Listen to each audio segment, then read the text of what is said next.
It's early. I wanted to come out and check out on the garden. I haven't really been out here much over the past week. I actually started my new job Tuesday, the day after the 4th of July holiday, which was July 5th. But got so wrapped up in it, really didn't get a chance to come out here at all. And it's amazing. After about a week, everything that I see growing now is just so intense. I mean, within a week's time, it's just amazing to me how fast things are really starting to pick up out here. It's just so lush.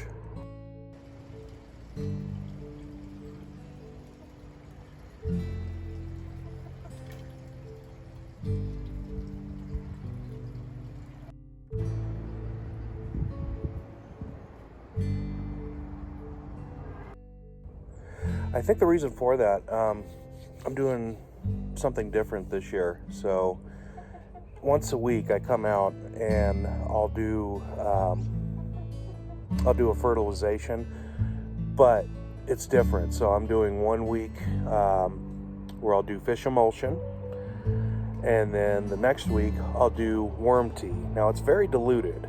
It's not really concentrated stuff that I'm doing. I'm doing very diluted portions of each. So 1 week fish emulsion, next week worm tea, then fish emulsion again, and then worm tea. So I've been doing that kind of on and off once a week, and the benefits of it have been just mind-boggling. Let me kind of show you something that I didn't expect. Come on, let's take a look. So we got the corn here. It's doing really well. I'd say it's almost 3.5 feet tall. But the potatoes are that tall too. I have never seen potatoes take off and get so tall in all my life.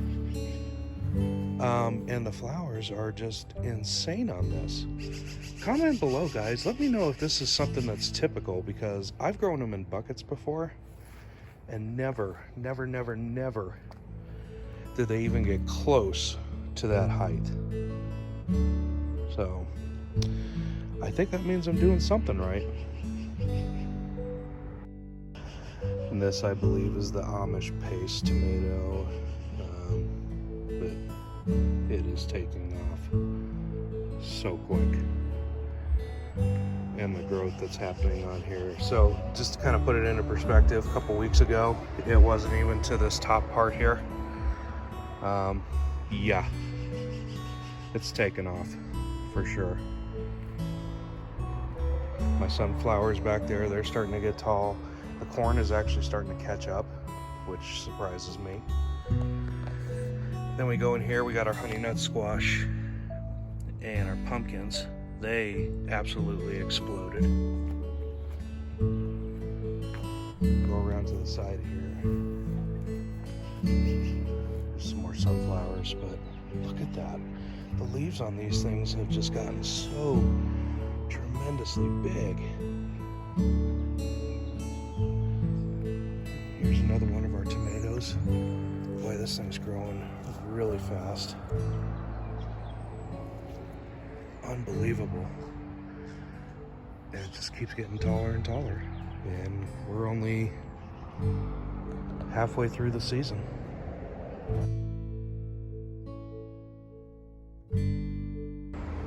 So happy with the way the tea garden's going. So we got a bunch of echinaceas getting ready to bloom, at least on this red one. These are the purple ones. I don't think they're gonna bloom this year. I think they're just getting really started. But there's the borage. Yeah, everything's really starting to take off. I can see a flower there. I think that's arnica. But things have just gotten so tall.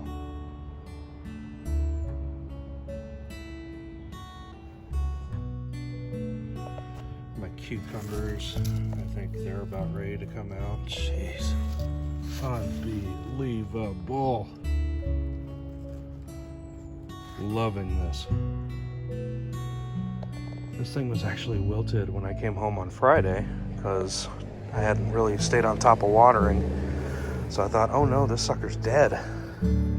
Nope, I poured in about a gallon of water with a little bit of worm tea, and literally 2 hours later, it came back to this state. So, yeah, very easy to tell when they're lacking water. And you got my sunflower here, the onions. Ah, man, the tomatoes broke off from that bamboo. I don't know. I think I might just let it go and just see what happens. Maybe do a little experiment with it to see what it's like trellising tomatoes versus not trellising them. So maybe I'll just let this guy go and see what he does. The banana pepper, I actually picked a banana pepper off here last week, and it was awesome. Hoping for a heck of a lot more. I do see a lot of flowers on here, so more in store. Now the pole beans are definitely starting to get a mind of their own, and they're climbing up. We'll be seeing some soon, I guarantee it. But it's all over on that cattle panel, just stretched right around. Perfect. And then you got the tomatoes here. Guys, tomatoes have been so good this year. Now granted, I don't have a single tomato to pick yet, but the growth has been just mind-blowing. And again, this is nothing but alternating worm tea with fish emulsion. Usually in the tomato bed, I usually have like one or two, usually two, that are struggling big time. I do not have that. I don't see one single problem child. Now, these are all different heights because they're all different breeds of tomatoes. I mean, we got San Marzanos mixed in with Opalka and Amish paste, so. But, gosh, most of the leaves look to be pretty open, pretty green. I don't see a lot of stress on them.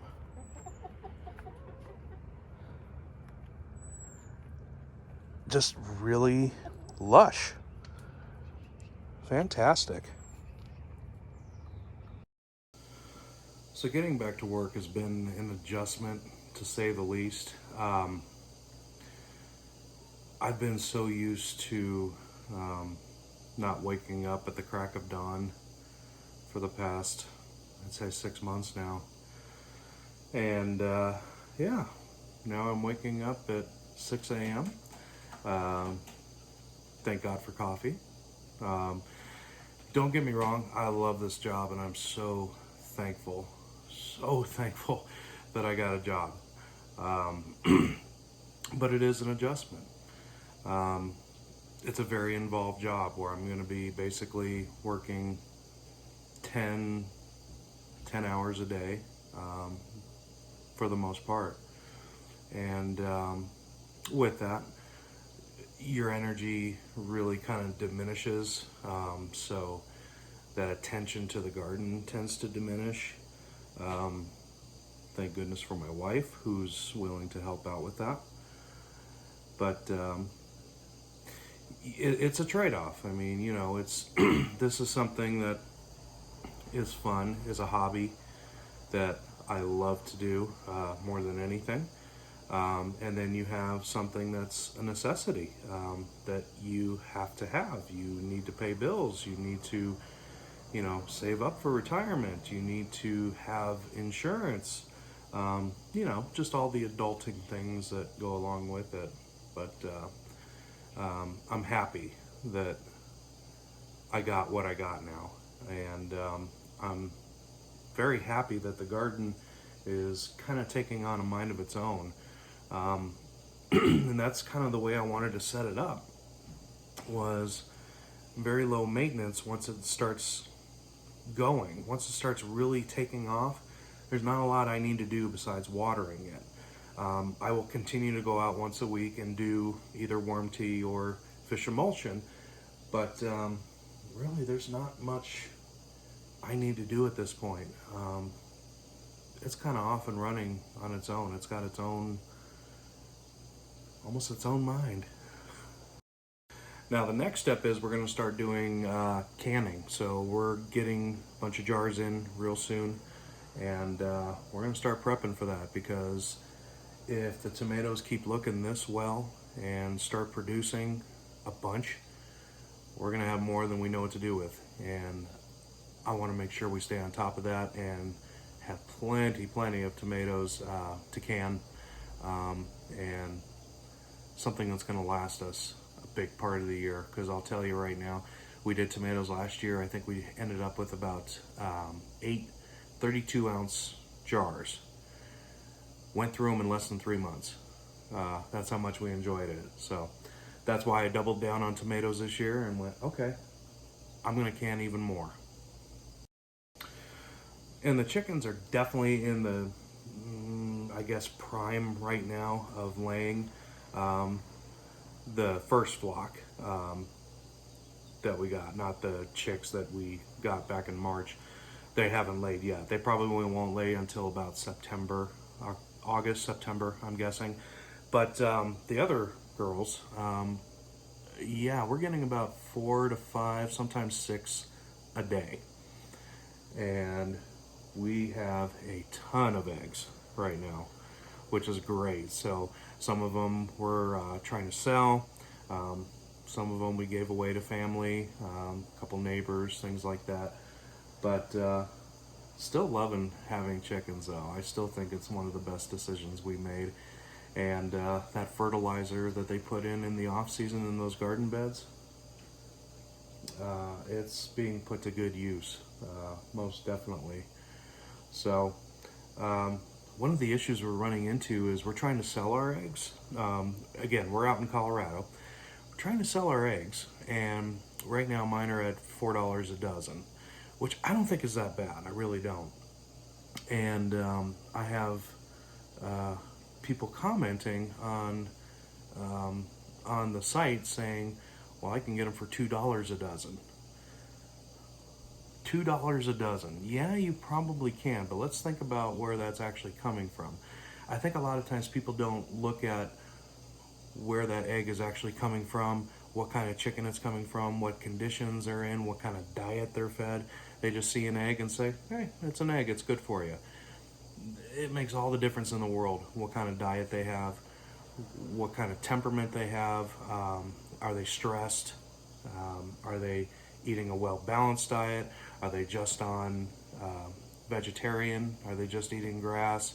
Or are they getting bugs in their diet too? Are they getting that protein? So, yeah, I'm hoping we can sell some eggs, because we're really starting to get a lot.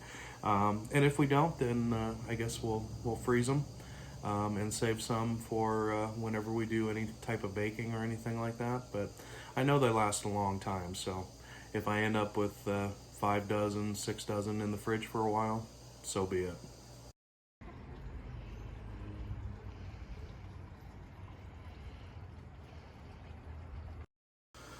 So guys, if I am working 50 to 55 hours a week and I'm still having the time to go out and have a pretty decent sized garden and grow a lot of food, don't you think we all can do that?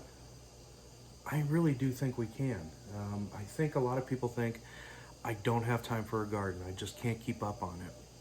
I'm telling you, if you take those steps in the beginning to ensure that that garden can kind of sustain itself, there's very little work that you're going to have to do. And you'll probably come out once a week to, pluck off suckers off the tomatoes, to do weeding, to pick whatever's out there. Water it, not every day. You don't even have to water it every day. Do it, I'd say, once every other day or once every 3 days. But it's possible to do this, guys. It is very possible to really grow your own food that is healthy for you, that is organic. There's no chemicals in my garden. None. And it's sustaining. And I don't have pests. One of the biggest things I'm looking forward to that's going to be coming up here shortly is our videos on when we harvest. Harvesting is by far the best part of gardening. It's it's the rewards for the labor that you put in, for watching all that beautiful stuff grow and produce food for you that you can have for a long time. You can can it, you can store it, and it's going to be a little bit easier on your pocketbook too. But mainly I do it because I love it, and I want to eat healthier. I really, truly do. So that's about all I got for today, guys. Drop a link down below. I really want to know how everybody's doing. I haven't had a chance to keep up and watch a lot of videos, and I so apologize for that. Again, it's been an absolutely maddening, crazy week going back to work. So, but leave a comment below. I'd love to hear from you guys. I miss you. And thanks for stopping by. I really do appreciate it. Until next time, this is Jeremy with Fleetwood Patch saying, you got this. Like and subscribe, you guys.